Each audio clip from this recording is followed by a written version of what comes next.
grabar. Bueno, entonces estábamos en el ejercicio 4, ¿se acuerdan? Que estábamos acá y decíamos, qué bien que funciona mi ejercicio, porque lo corríamos varias veces, y siempre fíjense que lo estoy corriendo varias veces, me sigue dando 100, ¿sí? Aunque los hilos se ejecutaran en forma desordenada. Estamos creando, ejecutando, creando, fíjense que se van mezclando, pero siempre 100. Entonces estábamos convencidos de que funcionaba bien nuestro ejercicio, que cada uno de los hilos lo que hacía era tomar la variable suma, ponerla en una variable local, sumarle 1 y ponerla luego en la variable, el resultado en la variable global suma. Entonces, acá lo que habíamos hecho ahora era descomentarle esta línea que hacerle un micro slip. Entonces, vamos a ver, lo voy a volver a compilar y lo voy a volver a ejecutar. Y fíjense que ahora la variable global me dio 3. O sea que nuestro ejercicio no estaba funcionando tan bien. ¿Se entiende? Porque ahora se ve la falla. Profe, ¿por qué yo necesito guardarla en una variable global, local, sumar esa y después volverla a grabar? ¿Por qué no directamente suma? Bueno, no es que yo necesito hacer eso. Lo hacemos para que eso demore un poco más, porque en realidad esto que ustedes ven acá como, yo podría hacer suma igual a suma más 1, ¿sí? Directamente. Pero bueno, yo lo que estoy haciendo lo hago para poder desdoblar esto en varios instrucciones, y acá poder meterle este retardo, para que esto que puede llegar a fallar, porque ¿qué pasa? Cuando esto se pasa al lenguaje de máquina, o sea, cuando esto ya es un binario, lo que nosotros hacemos en C, estos son un montón de instrucciones. Entonces, en realidad, supónganse que estuvieran trabajando, no sé, con cualquier procesador, cuando ustedes van a hacer una suma, lo que hace, ustedes lo que hacen es tomar el valor de ese registro, ponerlo en el acumulador, sumarle 1 al acumulador y después volverlo a poner en ese registro. ¿Sí? Entonces no es una sola instrucción, son varias. Y nosotros acá lo hacemos así a propósito para que en algún momento acá se deje de ejecutar esto y ejecute otro hilo y se vea bien cómo pisa la variable suma. Si yo no le pongo el retardo, lo más probable es que yo lo tenga que ejecutar, no sé, 1000 veces para que una falle. ¿Se entiende? Y si yo no lo pongo así en varios, no le puedo poner el retardo. Pero lo que quiere decir es que esto, traducido al lenguaje de máquina, son un montón de instrucciones, varias instrucciones, no es una sola que lo hace en la variable suma. Entonces, se podría haber interrumpido eso en cualquier momento. Lo que pasa es que la probabilidad de que se interrumpa es mucho más baja y yo para que falle voy a tener que hacerlo un montón de veces más. ¿Se entiende? Sí, perfecto. Bueno, entonces acá lo hacemos a propósito así para darle lugar a que falle y ver que eso podría pasar. Si no va a fallar lo mismo, lo que pasa es que no lo vamos a alcanzar a ver. Entonces fíjense como acá, cada vez que lo corro, por eso le pongo esto a propósito, quiere decir que nuestro programa no estaba funcionando bien. Porque funcionaba bien, pero si yo lo ejecuto 1000 veces, a lo mejor había 1 o 2 que no me daban lo mismo. Eso quiere decir que tenía un bug. Esos pequeños bugs son los más difíciles de encontrar porque la ocurrencia es muy escasa. Al agregarle esto hago que siempre falle, entonces ahí es más fácil verlo. Entonces, lo que nosotros necesitamos acá es que cada uno de los hilos que van a intervenir en esa variable global suma lo haga en forma atómica. Es decir, que desde que empieza acá a hacer la suma hasta que termina, todo esto lo debería hacer en forma atómica. ¿Qué significa en forma atómica? Significa que ningún otro hilo pueda acceder a ese recurso compartido, en este caso la variable suma, mientras yo la esté utilizando. Eso sería lo correcto, y es lo que vamos a ver en la clase que viene, cómo se hace eso con mutex. Entonces, la moraleja de todo esto es que, bueno, perfecto, compartimos variables globales y podemos hacer mucho más fácil el compartir cosas en hilos que en procesos. Pero hay que tener mucho cuidado porque un hilo puede romper la memoria de los otros procesos, de los otros hilos. Y en este caso, si no sincronizamos, no siempre vamos a obtener el valor correcto. Entonces, sí o sí, necesitamos tener algo que nos sincronice cuando voy a tener acceso a los recursos compartidos. En este caso, la variable suma. ¿Se entiende? Sí, profe, Sí. es una duda de este ejemplo específicamente, pero entonces tienen que haber formas de nosotros poder decirle al CPU, o al planificador, mejor dicho, en qué orden tienen que ejecutar los hilos. Más que en qué orden, acá fíjate que recién se ejecutaban en forma desordenada, pero ninguno interrumpía al otro. Acá al agregarle esta espera, hacemos que se interrumpa. Pero lo que tiene que haber es algo, una bandera que nos diga, mira, mientras yo estoy usando el recurso compartido, entonces los otros hilos no acceden a ese recurso compartido hasta que ese hilo no lo deja de usar. Y asimismo, cada uno de los hilos setea una bandera cada vez que va a utilizar el recurso. Eso sería lo correcto. Claro, debería ser como una bandera bloqueante o no bloqueante de la variable que queremos utilizar. Claro, pero ¿qué pasa si yo acá pongo una bandera? Que es un poco lo que vamos a ver. La clase que viene vamos a ver mutex, que es una especie de bandera, sirve para eso. Pero es una bandera que la maneja la maneja ya el kernel, no es una variable que yo defino acá. Yo acá podría definir una variable que se llame bandera, acá mismo al lado de suma, y decirle, bueno, me fijo si bandera es igual a 0, a 1, la hago igual a 0, y acá, ¿sí? Acá, fijarme si la bandera vale 1, y si vale 1 la hago igual a 0, y acá volverla a poner igual a 1. ¿Está bien? Entonces ahí los otros hilos deberían esperar, si la variable no es, si la bandera no es 0, no es 1 digo, salir, esperar y volver a entrar. Cada uno de los hilos debería hacer eso. Pero ¿qué pasa? Entre que me fijo si la bandera es 1, ¿sí? Yo acá hago esto, me fijo, sí, if, b es igual a 1, entonces yo ahí la debería hacer b igual a 0, ¿sí? ¿Está bien? Todas estas instrucciones se podrían hacer, que uno ve que están en una sola línea, son un montón de instrucciones. Entonces, ¿qué pasa si yo digo, la bandera es igual a 1? Sí, y en ese momento el planificador me saca, pone a otro hilo. Y yo estoy confiada de que la bandera es igual a 1. Entonces viene otro hilo, la pone a 0 y empieza a tocar la variable suma, y cuando está haciendo esto, el planificador lo saca y pone a otro, y otro hace lo mismo. Entonces una variable local no me serviría para hacer eso. Por eso la importancia de la semana que viene que vamos a ver mutex, que esa bandera no la manejo yo como una variable global, sino que es una herramienta que ya trae implementado el sistema. Y entonces, entre que yo hay en una sola instrucción, que sí es una sola instrucción, yo llamo a esa función, se fija si la bandera es 1, y si es 1 la pone igual a 0. Y si otro hilo hace lo mismo, bloquea el otro hilo porque dice no le podés restar 1, no la podés poner a 0 porque ya está en 0. Eso es lo que vamos a ver la clase que viene. ¿Se entiende? Profe, tengo una consulta. Sí. Es más específica del código en realidad. Me confunde mucho la línea número, A ver ahí, la dejo de mover.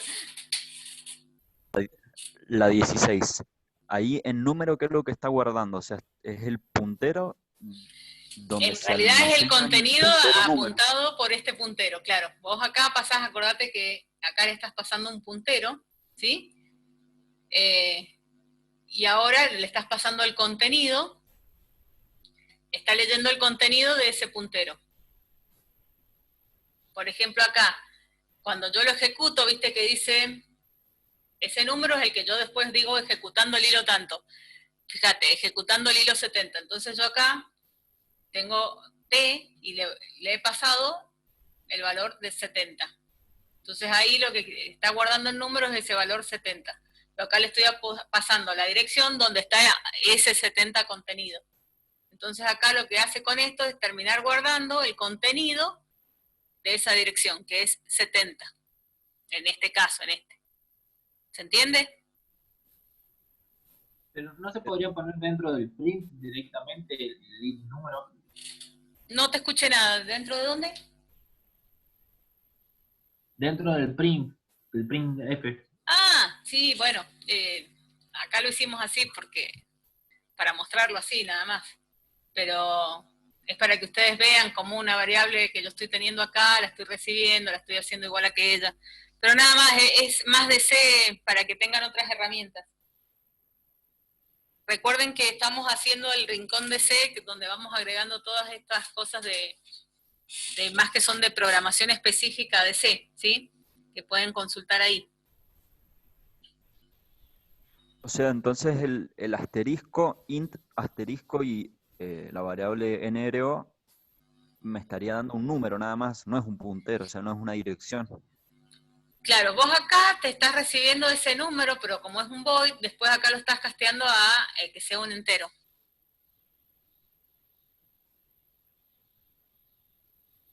Que es lo que estás enviando.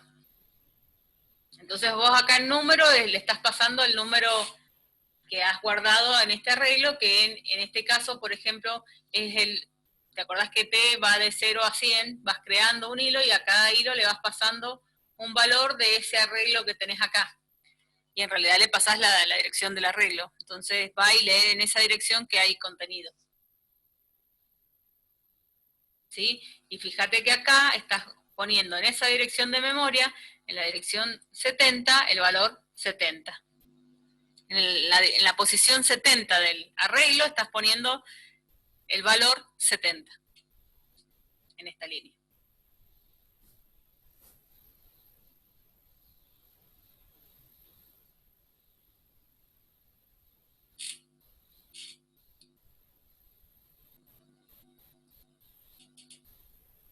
¿Alguna otra consulta?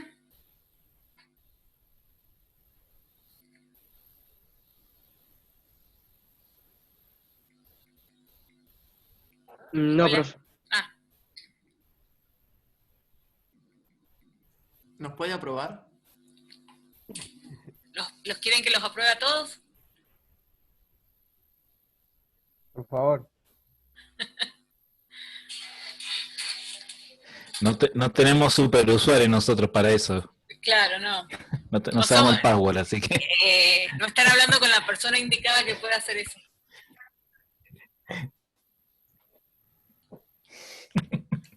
Botella de un pendrive, profe.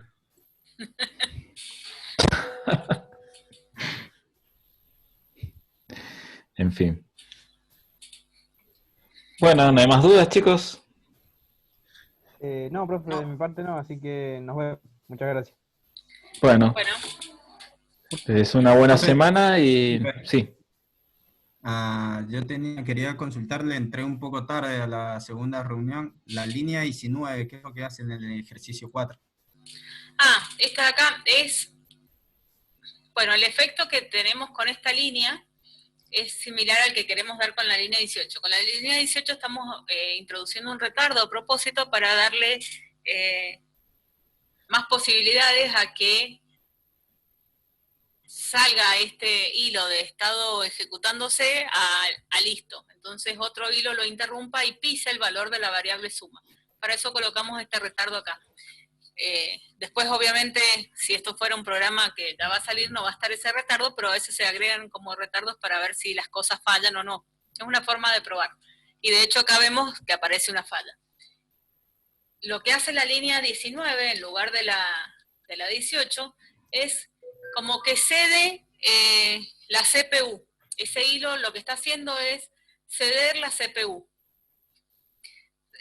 Acá no tanto, pero en sistemas operativos de tiempo real lo van a ver que a lo mejor una tarea se está ejecutando y dice, bueno, yo ahora cedo el uso de la CPU, porque se puede ejecutar una sola tarea a la vez, entonces cede el uso. Y es parecido el efecto al otro. Entonces, al tener esto, cede el uso de la CPU y entraría otro hilo a ejecutarse y lo mismo pisaría la variable suma. Eso es lo que haría esa línea. ¿Se entiende? Digamos, esa línea pasaría el hilo al estado listo, digamos, de ejecución a listo sería. No pasaría, sino que es como diría, me podrían poner en estado listo.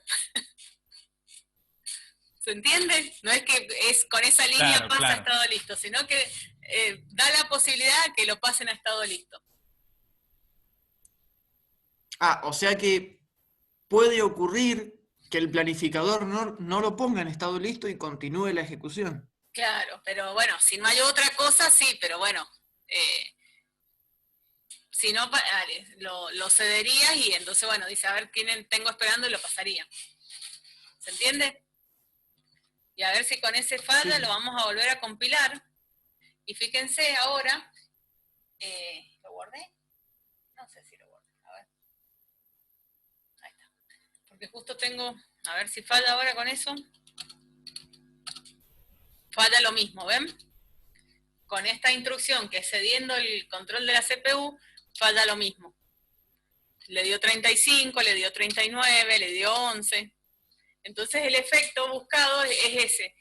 ¿Qué pasa si en el medio de que estoy operando con algo, bueno, en lugar de ceder en la CPU, realmente yo pasara a estado listo, no porque la estoy cediendo, ¿no? Pero lo hago así para que, ¿qué pasa si eso pasa en el medio? En lugar de ejecutarlo 1000 veces para que eso pase una de las veces, bueno, lo cedo a propósito para ver qué pasa en el medio. ¿Se entiende? Claro, claro. Sería una forma más elegante de hacer en vez de De usar el hacer heap. la prueba, de hacer la prueba en sí.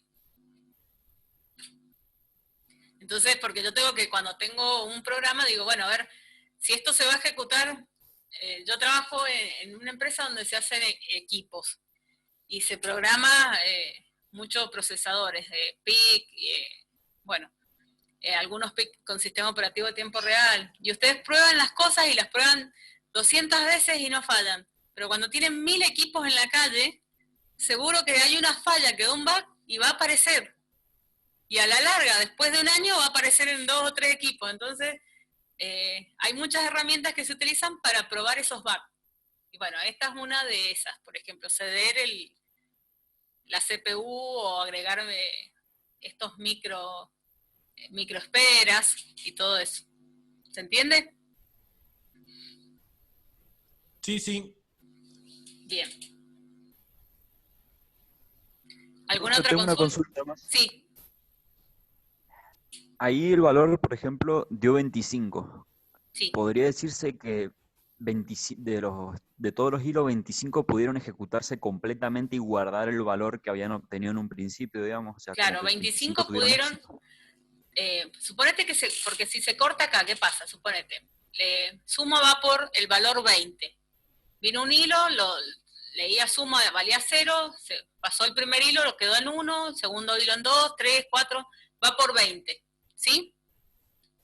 Entonces, cuando llega a 20, lo guarda en su variable local, vale 20, y ahí, en este momento, se ejecuta otro hilo. Entonces otro hilo lee suma, y en vez de leer 21, lee 20, ¿sí? Y otro hilo más, bueno, y ahí lo sacan a ese hilo. Y viene otro hilo más y lee suma y la leen 20. Después continúan esos hilos y todos le sumaron a 21 y 21, 21, 21. Y no alcanzó a avanzar, ¿entendés? Eso pasa un montón de veces, por eso acá llega a 25. Muchos hilos lo leyeron en un mismo valor y bueno, y quedó ahí. Eso es lo que vamos a tratar la Perfecto, clase que gracias. viene, de que esto se haga en forma atómica. Es decir, cuando un hilo comienza a utilizar un recurso compartido, que nadie más pueda acceder a ese recurso compartido hasta que yo lo deje de usar. Si otro hilo, a mí me sacan del estado listo y viene otro hilo, va a tener que fijarse en algo antes de acceder al recurso compartido y si no puede, esperar a que yo lo termine de usar. Entonces, solamente yo voy a tener acceso a ese recurso compartido en ese momento. Yo hilo, ¿no? Y así cada uno de los hilos. ¿Se entiende? Sí. Bien. Profe, Sí. una última pregunta. Usted dijo que varios hilos llegan hasta la línea 19 y no se terminan de ejecutar completamente, ¿verdad? con esa línea. Que Sí, sí se terminan de ejecutar. Lo que pasa que antes de que, bueno, quedan guardados acá en su variable temporal suma un cierto valor. Y varios hilos se ejecutan después o van cediendo y el valor que termina teniendo la variable suma no es acumulativa, porque esta suma, cuando la vienen a guardar acá, a lo mejor este guardó suma en 20 y el hilo ya van sumando por el 35 y le piso el valor a los otros hilos en la variable suma. O sea, acá cede el uso de la CPU, pero después en algún momento viene acá y termina. De hecho, todos los hilos terminan claro, porque... es por eso que todos terminan mostrando el printf. Claro, todos hacen todo, o sea, no es que yo le cedo no Claro. significa que yo cedo el recurso de la CPU o el uso de la CPU y termino, no, lo cedo y enseguida me lo devuelven y vuelve acá. Que el efecto es el mismo que si yo hago esto, hago así, bueno, si mientras yo hago la espera, lo más probable es que me saquen de ahí y se ejecute otro hilo y yo ya guardé el valor de suma acá y cuando lo incremento, ya la suma va por 35 y yo lo tengo en 20 y lo piso el valor. Es el mismo efecto. Por eso siempre va a funcionar mal y el valor global que me va a dar, la suma global, siempre va a ser menor que 100, nunca va a ser más que 100. Porque lo que está pasando es que yo estoy pisando el valor que leyó otro hilo. ¿Se entiende? Sí, profe. Muchísimas gracias. Bien. Profe, a mí me queda una duda con la función sleep o usleep. Sí. Porque supongamos, yo me pongo, digamos, pongo el sleep y me sacan el control de la CPU. ¿Cómo garantiza, o supongo que lo hace el operativo, pero cómo hace para garantizar que esos 300 microsegundos sean 300 microsegundos y no 310, supongamos, o otro valor? No. Primero que esto no te garantiza nada. El sleep es para, no es para medir tiempos, ni nada por el estilo. Son esperas activas, nada más. Te pueden sacar o no, y no va a pasar nada si son 310. Se usa para depuración, ¿sí? No es lo mismo que un timer que expira y termina. Es más, si vos haces un sleep y en ese momento llega una señal, el sleep se terminó y no sigue ejecutando el resto del tiempo que le falta. No son... Bien. ¿Sí? Si vos te pones un sleep de 10 segundos y en el segundo 2 llegó una señal, bueno, atiende la señal y vuelve a después del sleep y no los otros 8 segundos de espera no los ejecuta. Probable, a ver qué pasa. Son funciones de depuración, no te aseguran nada para medir tiempos. Es más, Bien. que es en sistemas operativos acá comunes, no son buenos para medir tiempos así exactos de microsegundos y eso. No sirve. O sea, no son buenos para medir ese tipo de tiempos. Cuando vos necesitas medir tiempos exactos, vas a utilizar sistemas con sistemas operativos de tiempo real.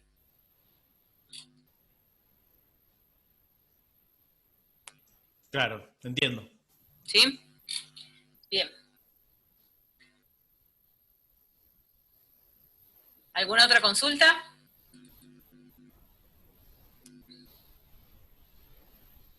Por mi parte no, profe.